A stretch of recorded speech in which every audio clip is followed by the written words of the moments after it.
Welcome to This Explainer. Today, we're diving into how history's most catastrophic plague birthed an absolute masterpiece of storytelling and human resilience. We're looking at Giovanni Boccaccio's 14th century triumph, the Decameron. Specifically, we'll be focusing on the incredible structural frame that holds its 100 interconnected stories together. To set the scene, picture 1348 Florence. The city is being absolutely ravaged by the Black Death. Boccaccio himself described it with this chilling detail.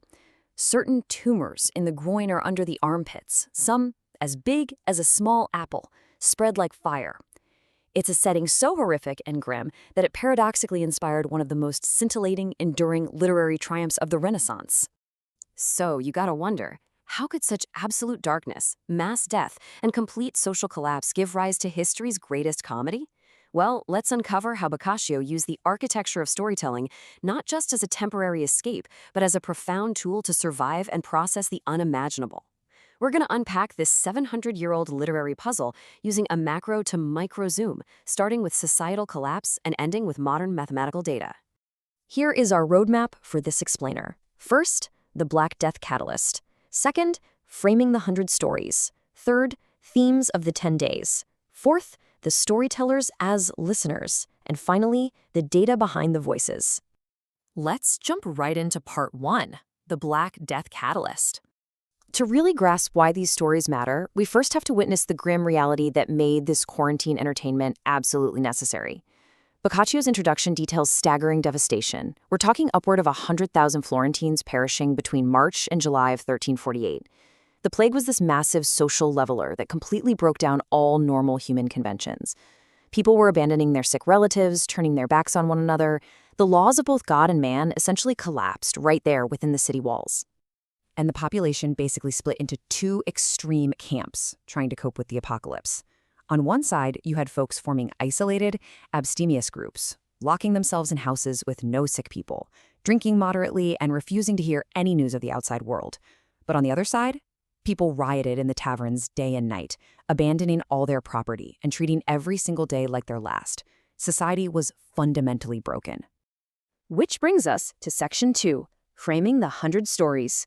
Fleeing that apocalyptic city, 10 young Florentines, 7 women and 3 men, met at a basilica and formed what's called a brigata. They were treated to a countryside villa and established some highly specific, strict rules for their quarantine. For a fortnight, they would spend exactly 10 days telling stories. They appointed one king or queen daily to govern the group, culminating in exactly 100 stories. Now, this frame story is a brilliant control mechanism. It allowed Boccaccio to bring formal, civilized order to the chaotic, plague-ridden world outside. Let's move on to Section 3, Themes of the 10 Days. You see, this daily structure creates a carefully crafted emotional journey for both the brigata and us as readers. The daily king or queen assigns a specific theme. They kick things off on day 1 with witty discussions of human vices. By day 4, they plunge into tragic love stories, which really reflects the intense grief of their reality. Then day 5 offers some relief with love that ends happily. Days 7 through 9 bring in highly comedic body tricks and cleverness. And finally, day 10 culminates in generous deeds and elevated heroic virtue. They literally tell their way from somber reality through grief and comedy all the way up to the highest human ideals. Take the tale of Cicerano, for example. It's about a woman who is betrayed, disguises herself as a male sailor, and cleverly navigates international trade and extreme misfortune. It perfectly highlights a core tension explored throughout the 10 days, human will triumphing over fortune. Boccaccio is insisting here that human intelligence, wit, and adaptability can overcome the most disastrous twists of fate. That's a pretty vital lesson for plague survivors looking to rebuild, right? Jumping into Section 4, the storytellers as listeners. Now, the frame behind these 100 stories is incredibly dynamic because these aren't just one-way monologues. They are told to a listening community that shapes their ultimate meaning. The brigata tests social boundaries. They evaluate every confession, every tragic romance, and every bawdy joke. They're actively figuring out how to rebuild society's morals. Through them, Boccaccio forces us to evaluate shifting ethics and figure out how we should assign praise and blame in a world where the old rules simply no longer apply. For instance, look at what happens when the group listens to the tale of Friar Sepola. They're collectively evaluating a razor-sharp satire. Sepola preaches to gullible peasants using an empty casket he claims holds a feather from the angel Gabriel. So the crucial point here is that Boccaccio uses the Brigada's reaction to safely critique religious hypocrisy and corrupt clergy. It allows the new merchant class to navigate truth and deception without fear of immediate heresy charges. And finally, Section 5, Data Behind the Voices. We can actually ask a very modern question of this medieval text.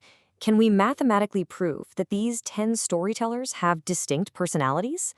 Well, modern computational analysis using logistic regression gives us an answer. To classify storytellers better than random chance, their F1 scores need to be above the 0.1 threshold. As you can see, the data shows that only 2 men, Panfilo and Dioneo, consistently score above this threshold for having mathematically identifiable storytelling voices. And it makes total sense that Dioneo stands out to the algorithm. He was granted a special privilege by the group, the right to completely deviate from the daily assigned theme. He frequently used this freedom to push the bounds of decorum, often telling the absolute bawdiest, most transgressive tales of the entire collection. He is the true outlier of the group, and the machine learning model picks up on his unique vocabulary and thematic rebellion perfectly. But what about the others who didn't stand out in the regression? Researchers applied something called latent Dirichlet allocation, or LDA. This is a statistical model used in machine learning to classify text by grouping it into a distribution of topics. By applying LDA, researchers aim to create unique thematic profiles for each narrator based on their specific topic distributions. And this proves that Boccaccio wove incredibly complex, distinct patterns into each character's repertoire, literally centuries before algorithms even existed to measure them. As we close out this explainer, let's look back at the incredible architecture of the Decameron. Boccaccio used this highly structured frame of storytelling to survive, to make sense of a total societal collapse, and to rewrite the rules of human engagement. So it leaves us with this final thought. When our own worlds turn upside down, what do the stories we choose to tell, and the rules we create to tell them, reveal about our ethics, our resilience, and our values today?